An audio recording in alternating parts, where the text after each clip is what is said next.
Astaghfirullah. Bismillahirrahmanirrahim.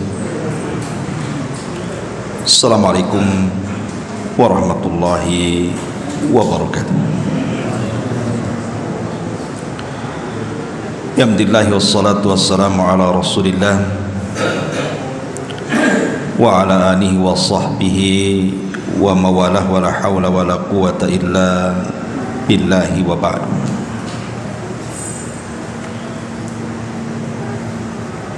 Alhamdulillah, segala puja dan puji hanya milik Allah subhanahu wa ta'ala.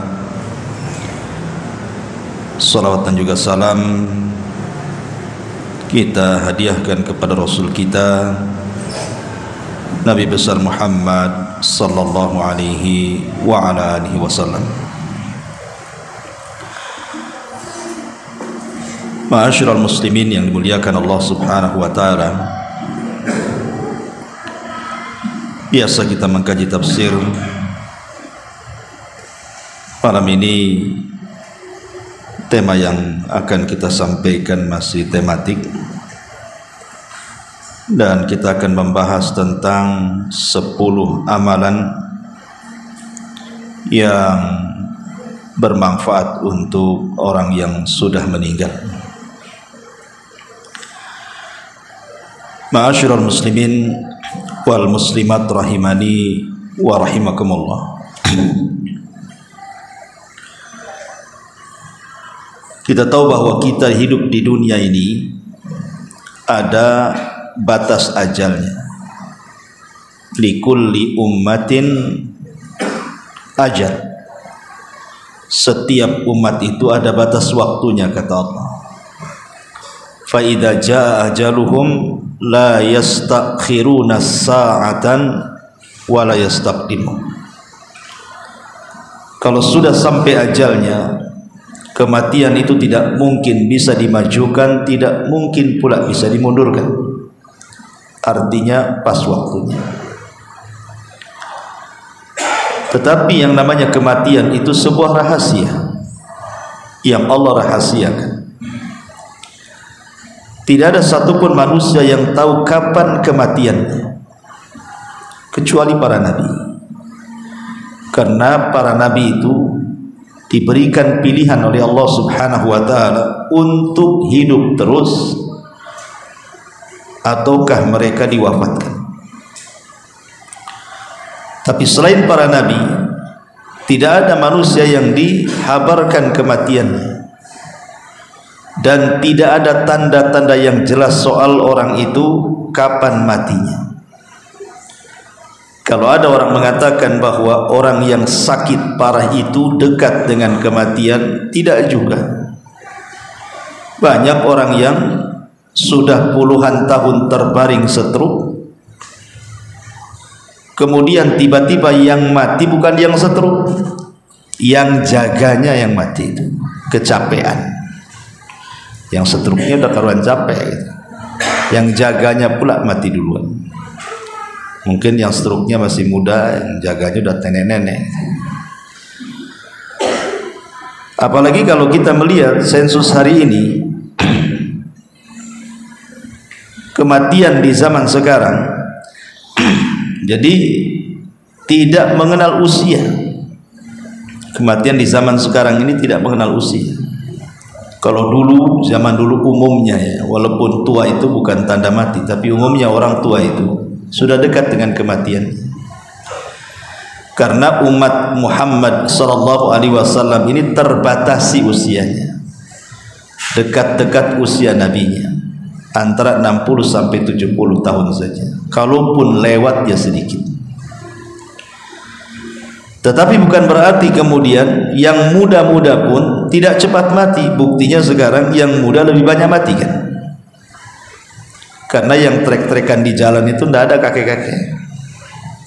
Kalau ada kakek-kakek trek-trekan itu viral biasanya.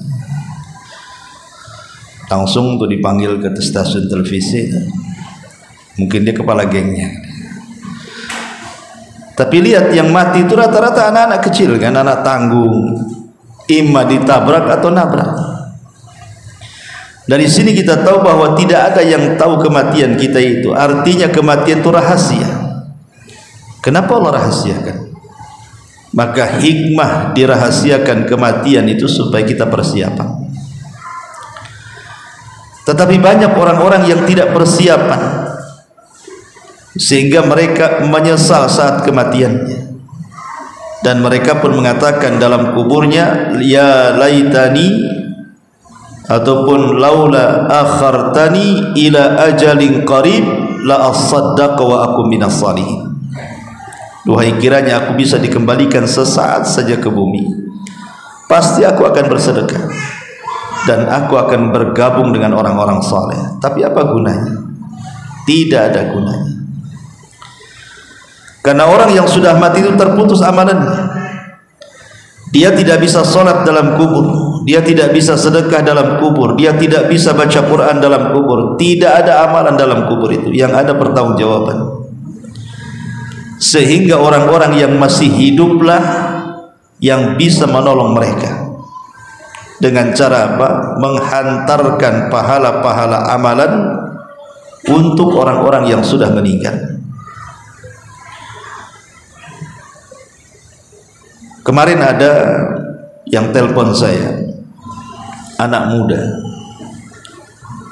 dari Aceh, itu dari mana? Dia telepon saya. Pas nelpon kok nangis dia, nangis gitu ya. Saya bilang, ada apa kok nangis? Dia bilang ibunya meninggal. Kemudian dia bercerita dulunya dia itu anak yang durhaka kononnya, tidak pernah berbakti dengan orang tuanya, sudah tidak pernah sholat, terkena pergaulan bebas, durhaka pula sama orang tuanya. Jadi setelah orang tuanya meninggal dalam beberapa bulan begitu, Allah subhanahu wa ta'ala berikan hidayah, dia hijrah, mulai dia sholat, ngaji, tahu pula bagaimana hukum birrul walidain. Disitulah dia terasa, baru dia sadar ketika orang tuanya masih hidup dia durhakai, ketika sudah meninggal mau berbuat baik. Itulah kadang-kadang kita seperti itu. Tetapi apakah kemudian anak yang seperti ini tidak bisa berbuat baik kepada orang yang sudah meninggal dari orang tuanya? Agama tidak menyempitkan masalah. Di sana ada amalan-amalan yang kalau seandainya di masa hidup orang tua itu kita tidak bisa berbuat baik, maka saat kematiannya ada amalan-amalan yang bisa kita berbuat baik kepada mereka. Tetapi jangan nunggu orang tua mati, karena amalan kita kepada orang tua yang hidup jauh lebih besar pahalanya, lebih manfaat lagi kepada orang tua dibandingkan sesudah kematiannya. Ma'asyiral muslimin yang dimuliakan Allah Azza wa Jalla, tidak banyak mukaddimah. Yang pertama, amalan yang bermanfaat untuk orang mati adalah ad-du'a wal istighfar.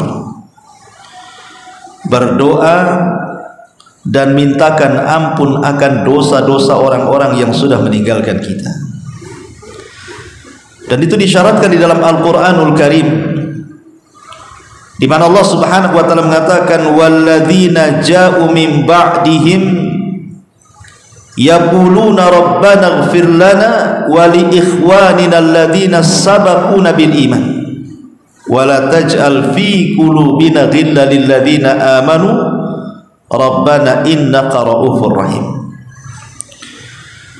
Dan orang-orang yang datang setelah mereka berkata, ya Rabb kami, ampunilah dosa-dosa kami dan dosa saudara-saudara kami yang telah mendahului kami dari keimanan.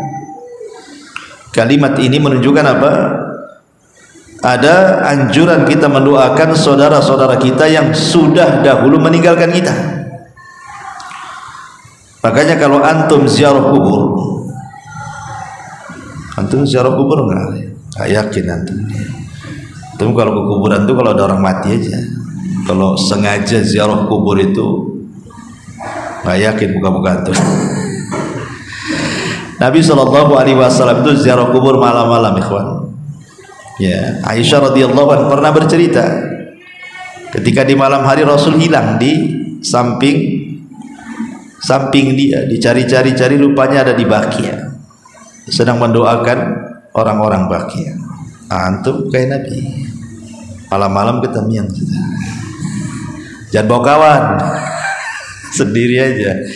Nanti antum lihat bendera partai di situ warna putih berkibar-kibar. Ma'asyiral muslimin yang dimuliakan Allah Azza wa Jalla. Jadi ziarah kubur itu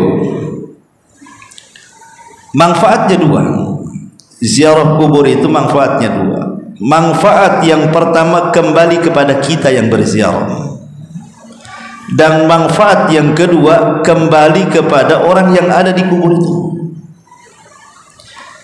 Ingat, jadi ziarah kubur itu dua manfaat. Manfaat kembali kepada kita yang berziarah, dan juga manfaat kepada orang yang ada di kubur. Adapun manfaat untuk kita, sebagaimana Nabi SAW mengatakan, kuntu nahaitukum an ziyaratil kubur fazuruha fa innaha tudzakirukumul akhirah. Dulu kata Rasul, kularang kalian ziarah kubur, tapi sekarang ziarahlah kalian.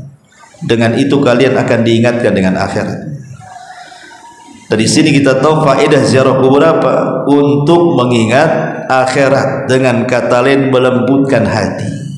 Antum yang keras-keras hati, ziarah kubur. Kemudian yang kedua, manfaat untuk orang mati. Karena di antara yang disyariatkan, yang jelas-jelas disyariatkan ya, ziarah kubur itu dua. Pertama, mengucapkan salam, assalamualaikum ya ahlal kubur. Kemudian yang kedua, doa. Salam sendiri sebenarnya terkandung doa juga, karena ketika kita mengatakan assalamualaikum ya ahlal kubur, seolah-olah kita katakan semoga Allah menyelamatkan kalian dari hal-hal yang menakutkan untuk kalian, atau hal-hal yang membuat kalian terkena masalah dalam kuburan. Kemudian yang kedua, doa. Doa yang kita panjatkan kepada seluruh penghuni kubur yang sudah mendahului kita dengan keimanan mereka meninggal, doa secara umum ataupun doa secara khusus. Namanya kita menziarahi orang tua kita, kita doa khusus kepada orang tua, dan doa umum kepada orang yang ada di kubur itu, selama itu kuburan orang Islam. Jadi ini yang pertama. Lalu apa doanya? Doanya satu, mintakan kepada Allah ampunan. Minta kepada Allah supaya orang yang ada di kubur itu diampuni dosa-dosanya. Dan yang kedua, minta kepada Allah agar mereka ditetapkan dari jawaban, agar mereka ditetapkan dari jawaban setiap pertanyaan yang ditanyakan kepada mereka. Itulah yang disyariatkan di dalam hadis-hadis Nabi sallallahu alaihi wa ala alihi wasallam. Ini yang pertama. Singkat saja, nanti waktu habis ini pula tak habis. Yang kedua, ada tambahan. Tentu doa di sini maksudnya ikhwatul fillah muliakan Allah Subhanahu wa taala, bukan berarti kemudian harus datang ke kuburan, tidak. Antum bisa berdoa di mana saja. Bisa berdoa di rumah, bisa berdoa di masjid. Dan yang lebih tepat lagi, kalau ingin betul-betul gitu ya, kita ijtihad betul-betul dalam berdoa khususnya untuk orang tua, maka ambil waktu-waktu mustajab. Ambil waktu-waktu mustajab. Seperti kalau bulan Ramadan di malam Lailatul Qadar, kemudian juga di sepertiga malam akhir, kemudian di sholat dalam sujud ketika sholat gitu ya, kemudian juga di antara dua azan, antara azan dan qomat, atau ketika hujan, atau ketika di hari Jumat pada asar ke maghrib, atau di antara dua khutbah. Itu kan waktu-waktu mustajab, supaya lebih mantap lagi doanya, maksudnya begitu. Masyaallah muslimin yang muliakan Allah Azza wa Jalla. Yang kedua, as-sadaqah. Ini amalan yang istimewa setelah doa. Ingat, doa dan sedekah tidak ada khilaf ulama. Tidak ada khilaf ulama. Semua ulama sepakat. Kalau antum berdoa kepada orang yang mati atau bersedekah untuk orang yang mati, sepakat ulama, tidak ada khilaf. Itulah amalan paling afdal untuk orang mati.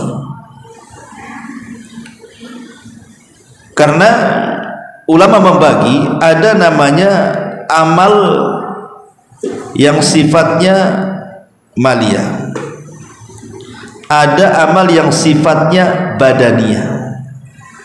Ada amal itu yang dilakukan dengan harta seperti sedekah, ada amal itu yang dilakukan dengan badan seperti sholat, puasa, haji, baca Quran. Itu amalan badan ya. Amalan harta tidak ada khilaf ulama.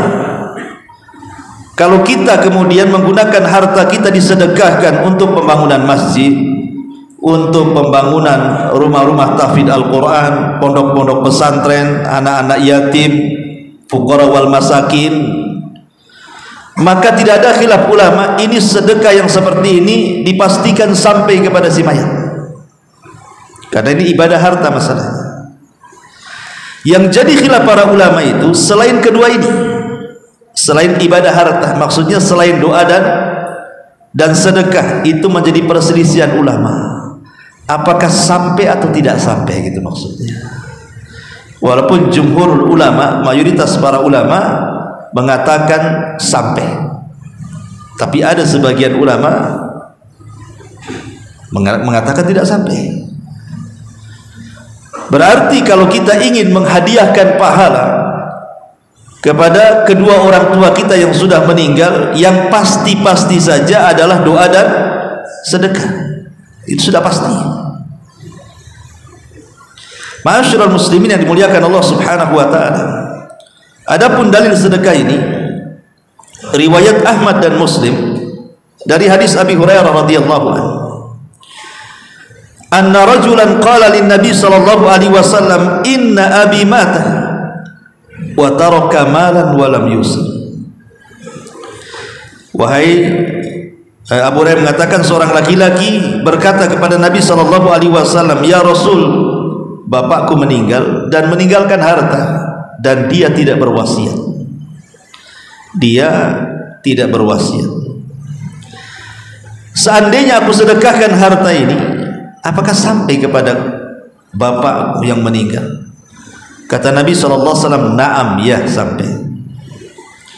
Kemudian dalam hadis yang lain, hadis Sa'd bin Ubadah yang meninggal ibunya, dengan mengatakan bahwa, ya Rasulullah, inna ummi matat, sesungguhnya ibuku meninggal, afa atasaddaqu anha, apa atasaddaqu anha, apakah aku perlu sedekah untuk ibuku yang sudah meninggal itu? Maka Nabi SAW mengatakan, na'am, ya. Tegas Nabi SAW mengatakan, ya. Dari sini sedekah ini adalah amalan yang paling afdal setelah doa kalau ingin menghantarkan pahala kepada orang yang sudah meninggal. Ini yang nomor 2. Yang nomor 3 dan seterusnya sampai nomor 10, ini yang jadikan perselisihan ulama, sampai atau tidak sampai. Walaupun sekali lagi jumhur mayoritas para ulama mengatakan sampai. Kemudian yang nomor 3 adalah as-saum, puasa. Berdasarkan riwayat Bukhari Muslim dari Ibnu Abbas radhiyallahu anhuma, ja'a rajulun ila Nabi sallallahu alaihi wasallam. Seorang laki-laki datang kepada Nabi sallallahu alaihi wasallam mengatakan, ya Rasulullah, inna ummi matat, ibuku meninggal wahai Rasul, wa 'alaiha saumu syahrin, dia punya hutang puasa Ramadan. Afa aqdihi anha, apakah saya perlu mengqadha puasanya? Perlu enggak saya qadha puasanya? Maksudnya apakah sampai kalau saya qadha puasa ibuku tuh yang meninggal tuh? Maka kata Nabi SAW, lau kana ala ummuka dainun akunta qadhihi anha. Sekarang saya tanya, kata Rasul, seandainya orang tua punya hutang di dunia ini, apakah akan bayar hutang itu? Dia mengatakan, ya. Fadainullah ahaqqu an yuqda, tentu hutang kepada Allah lebih berhak dibayar. Kalau hutang kepada manusia saja ibumu punya hutang kau bayar, kalau dia punya hutang kepada Allah puasa Ramadan berarti lebih dibayar lagi, gitu maksudnya. Masyaallah muslimin yang dimuliakan Allah Azza wa Jalla. Tetapi ada beberapa keterangan para ulama ketika para ulama membahas tentang hadis Nabi sallallahu alaihi wasallam, di mana Nabi SAW mengatakan, man mata wa alaihi siyam sama anhu waliyuh. Barang siapa yang mati dan dia punya hutang puasa, maka wali yang mempuasakannya, ahli waris yang mempuasakannya. Apakah yang dimaksud orang yang mati kemudian berpuasa ini? Maksudnya puasa nazar. Karena ada sebagian ulama mengatakan yang dimaksud puasa nazar, Ramadan tidak masuk. Tetapi ulama yang lain mengatakan tidak, hadis ini umum. Berarti puasa apapun, apakah puasa Ramadan, apakah puasa kafarah, apakah puasa nazar, berarti masuk dalam hadis Nabi sallallahu alaihi wasallam, man mata wa alaihi siyam sama anhu waliyuh, kecuali puasa sunnah. Kalau puasa sunnah ya tidak perlu diqadha. Umpamanya ibunya tidak pernah Senin Kemis, antum buatkan Senin Kemis. Nah, berapa tahun kan puasa sunnah? Ini kan puasa wajib maksudnya. Bukan bicara puasa sunnah tidak ada ya. Dan itu yang rajih wallahu a'lam. Cuman para ulama mengatakan dilihat kalau seandainya orang tuanya sebelum meninggal itu memang orang tuanya sudah sakit parah dan tidak diharapkan kesembuhannya, atau ketika dia meninggal dia dalam kondisi safar, kemudian sakit parah, kemudian meninggal, ataupun dia sudah tua kan, sudah tua banget gitu ya, kemudian sakit kemudian meninggal, maka yang seperti ini kalau seandainya dia tidak puasa Ramadan, bukan diganti dengan puasa tapi diganti dengan fidyah. Ingat ya, diganti dengan fidyah, karena di masa dia hidup saja dia tidak sanggup puasa. Di masa hidup dia nggak sanggup puasa. Orang yang kata dokter divonis kamu sakit dan tidak mungkin sembuh, maka orang begini tidak perlu puasa, jelas tidak akan sanggup bayar fidyah. Atau sudah tua renta sekali, dia tidak sanggup, tidak punya kesanggupan untuk berpuasa, kemudian sakit meninggal, maka orang yang sudah tua renta tidak sanggup puasa bayar fidyah. Artinya ketika di dunia dia mengharuskan bayar fidyah dan tidak mengharuskan puasa, maka ketika meninggal juga sama. Berarti walinya cukup bayarkan fidyah saja. Tapi kalau meninggalnya bukan karena dua perkara tadi, memang ketika meninggal dia sanggup puasa, tiba-tiba kemudian sakit, ya kan, meninggal kan itu ya, maka orang ini walinya harus mempuasakan. Dan kalau punya anak pamannya 30 anak, banyak kali Ustaz, mungkin istrinya 4 kan itu ya, tinggal dibagi aja satu-satu kan, selesai 30 hari itu, bagi 30 kan, 30 anak, kamu sehari kan, selesai. Itu enaknya kalau banyak anak tuh. Kalau satu anak ya stres itu sebulan lah anaknya dia harus puasa untuk bapaknya kan itu. Masyaallah muslimin yang dimuliakan Allah Azza wa Jalla. Taib ini bicara soal puasa. Kemudian yang nomor 4. Yang nomor 4 haji. Al-Imam Al-Bukhari meriwayatkan sebuah hadis dari Ibnu Abbas radhiyallahu anhuma. Anna imra'atan min Juhainata ja'at ila Nabi sallallahu alaihi wasallam faqalat inna ummi nadarat an tahujja falam tahuj hatta matat afa hujju anha. Ada seorang wanita dari kabilah Juhainah datang kepada Rasul dan mengatakan, Rasul, ibuku dulu nazar haji, belum sampai haji meninggal pula dia. Apakah saya boleh menghajikan ibuku? Boleh nggak saya menghajikan ibuku? Maka Nabi SAW mengatakan, hujji anha, hajilah kamu. Kemudian dia mengatakan, ara'aita law kana ala ummika dainun akunta qadaitihi. Bagaimana sekiranya anggaplah orang tua masih hidup, kemudian punya utang uang, kau bayar enggak? Ya dibayar wahai Rasul. Begitu juga ketika dia punya hutang kepada Allah, maka Allah ahaqqu bil qadha, lebih berhak untuk dibayar. Haji kamu. Ma'asyiral muslimin yang muliakan Allah Subhanahu wa taala, permasalahan haji ini juga perlu diketahui, ya. Ada dua permasalahan yang perlu antum tahu. Yang pertama, kalau seandainya orang yang meninggal, orang tua yang meninggal ini, kita punya orang tua meninggal kemudian bernadar haji. Kalau dia memang orang kaya, ikhwan, memang dia punya harta, memang pengen haji, harta banyak, tetapi ketika hendak mau haji Allah takdirkan meninggal pula dia, tidak sempat, maka walinya wajib menghajikan, karena orang tuanya semasa hidupnya kaya, mampu haji, maka walinya wajib menghajikan. Tapi kalau orang tuanya fakir, orang tuanya memang nggak punya uang, fakir, jangan lagi bicara haji, makan aja sulit, kemudian bernadar untuk haji, maka anak tidak wajib menghajikan. Kalaupun anak menghajikan, nazar orang tuanya sekedar tabarruk saja, berbuat baik anak kepada orang tua, tapi bukan kewajiban. Untuk paham ya? Jadi kalau seandainya selama orang tuanya kaya, banyak duit, meninggal, nazar haji, wajib anaknya menghajikan. Itu pun syaratnya dia harus haji dulu, baru kemudian menghajikan orang tuanya. Tapi kalau orang tuanya fakir, maka tidak wajib menghajikan. Tapi kalau mau menghajikan hanya sekedar tabarruk, berbuat baik layaknya, ya gimana lah anak ingin berbuat baik sama orang tua gitu ya, tapi tidak wajib. Ma'asyiral muslimin yang dimuliakan Allah Azza wa Jalla, ini ibadah haji berarti sudah berapa itu?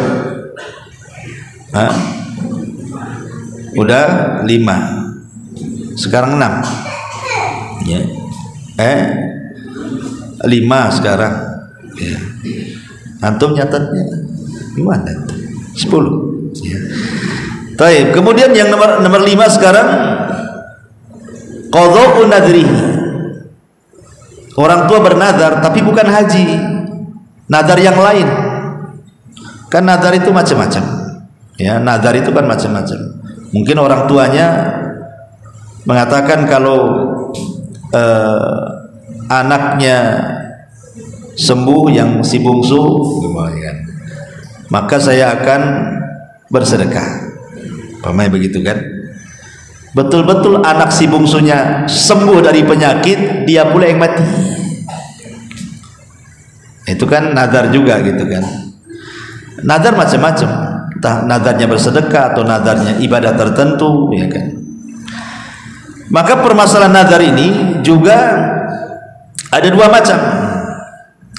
Kalau dia ketika masih hidup nadarnya adalah berkaitan dengan harta, yang dinadari itu adalah harta, seperti tadi ingin bersedekah ke pesantren, ke masjid gitu kan nadarnya ya kan. Maka ulama mengatakan anak harus mengikuti nadar orang tuanya. Anak harus mengikuti nadar orang tuanya. Jadi dilaksanakan nadarnya, tetapi diambil dari harta waris orang tuanya. Ingat ya, diambil dari warasah, diambil dari harta orang tuanya. Kalau dia ingkana taraka malan, kalau dia meninggalkan harta, karena ini bagian daripada hutang masalahnya kan. Maka anak ambil sebelum dibagi warisnya, maka harta warisan dipotong dulu, dibayarkan nazar orang tuanya, ini masuk ke dalam hutang. Sisanya baru dibagi-bagi ahli waris. Ma'asyiral muslimin yang dimuliakan Allah Subhanahu wa taala. Bagaimana kalau tidak membawa warisan? Orang tuanya tak bawa warisan, tapi dia bernadar seperti itu. Maka ini pun tidak ada kewajiban anak untuk melaksanakan nadarnya. Tetapi kalau melaksanakan nadarnya sama seperti kasusnya haji, hanya tabarruk saja, berbuat baik anak kepada orang tua saja. Ma'asyiral muslimin yang dimuliakan Allah Subhanahu wa taala. Kemudian yang kedua, kalau nazarnya adalah bukan berupa harta tetapi dalam bentuk ibadah mahdhah. Ibadah mahdhah itu seperti puasa, haji, itu namanya ibadah mahdhah, ya. Ma'asyiral muslimin yang dimuliakan Allah Subhanahu wa taala, maka ulama mengatakan amma idza kana hadzal nadhru ibadatan an saumin aw hajjin aw ibadati mahdhatin fa innahu yutlabu min walihi an yaqdiya anhu atau an yuqda anhu.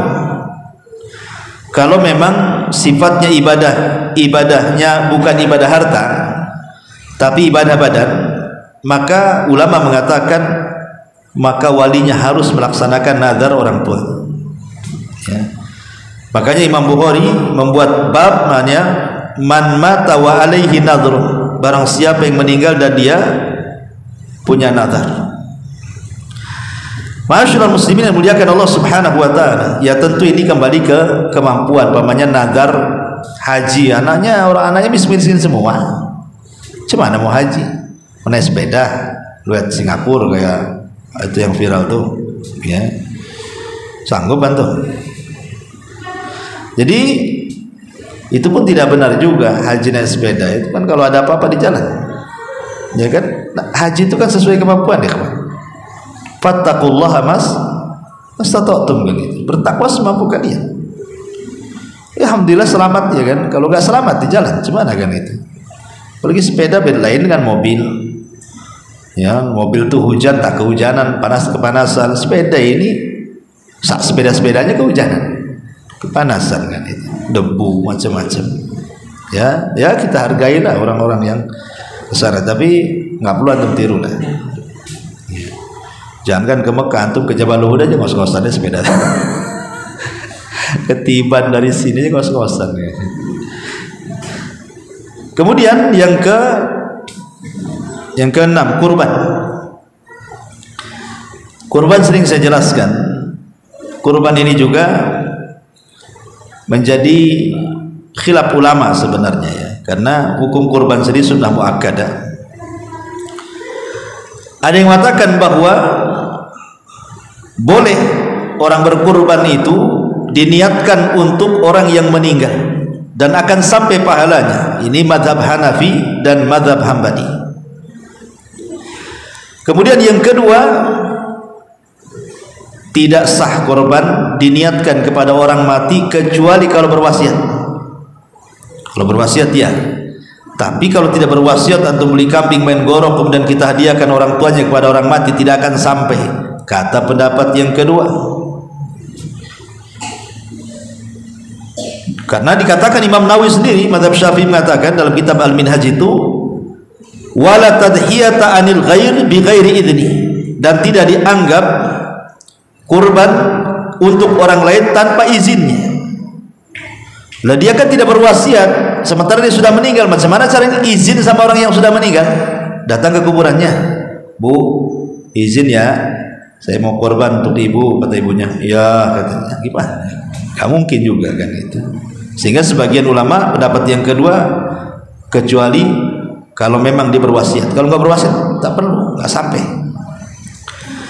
Kemudian pendapat yang ketiga, makruh hukumnya. Dan ini mazhab Malikiyah. Mazhab Malikiyah mengatakan makruh. Tetapi Allahu a'lam bahwa berkurban itu, kita ambil pendapat Imam Ibnu Utsaimin dan yang lainnya, sampai pahalanya, tapi dengan cara disyarikatkan. Jadi kurban ini niatkan ini untuk kurban saya, kurban keluarga saya, plus orang tua saya yang sudah meninggal. Nah, itulah baru sampai. Maksudnya biar keluar daripada khilaf ulama.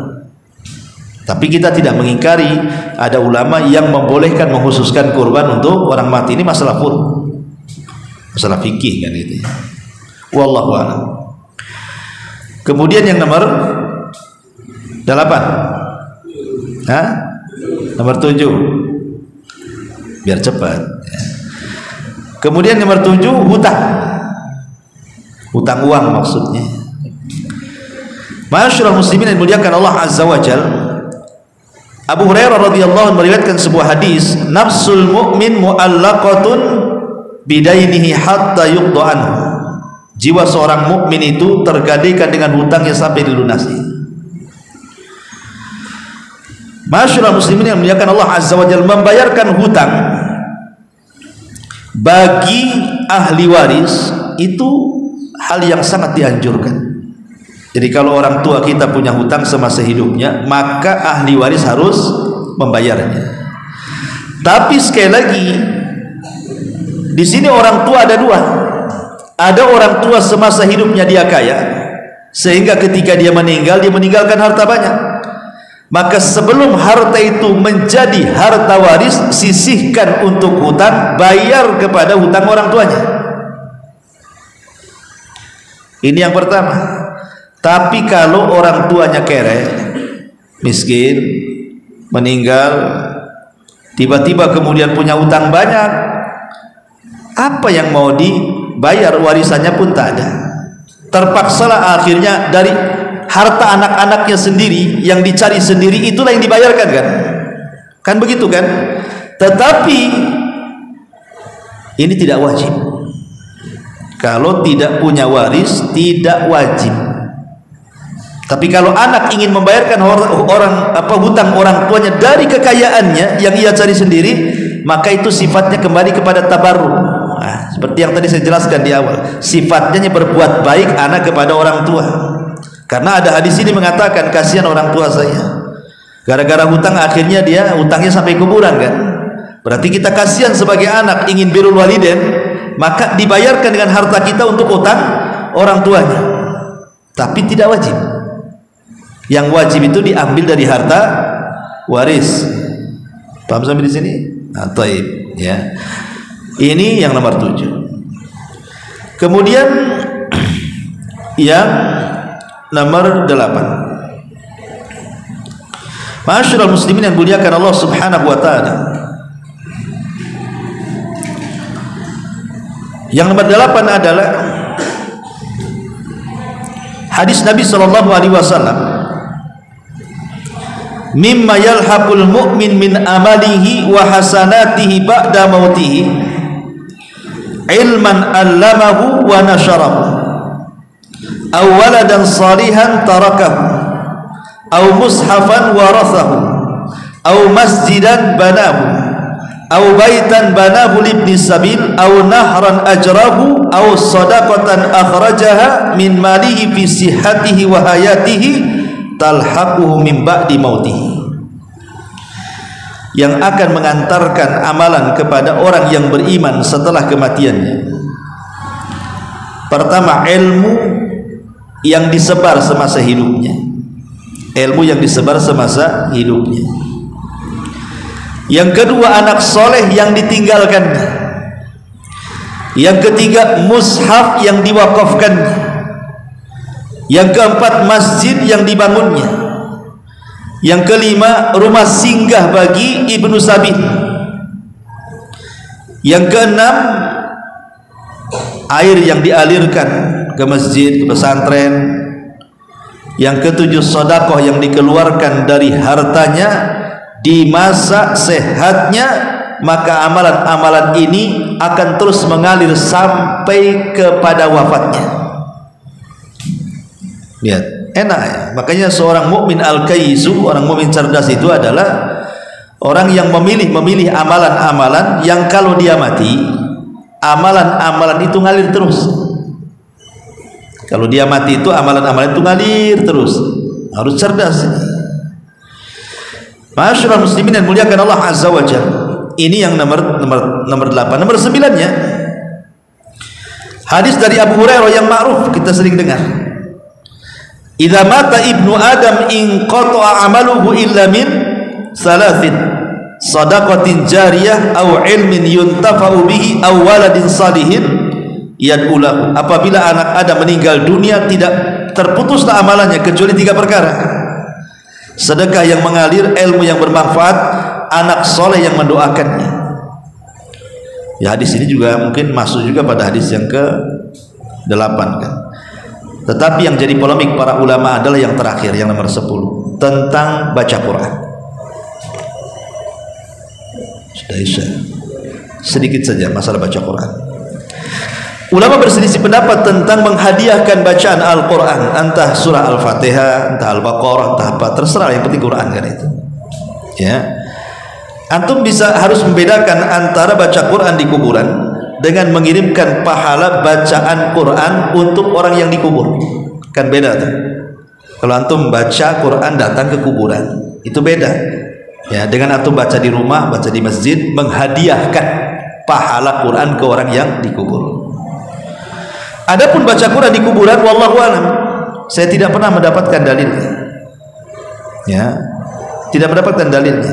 Yang jadi khilaf para ulama itu adalah kalau antum baca Quran di masjid di rumah, kemudian dihadiahkan pahalanya untuk orang mati. Ini yang menjadi khilaf para ulama.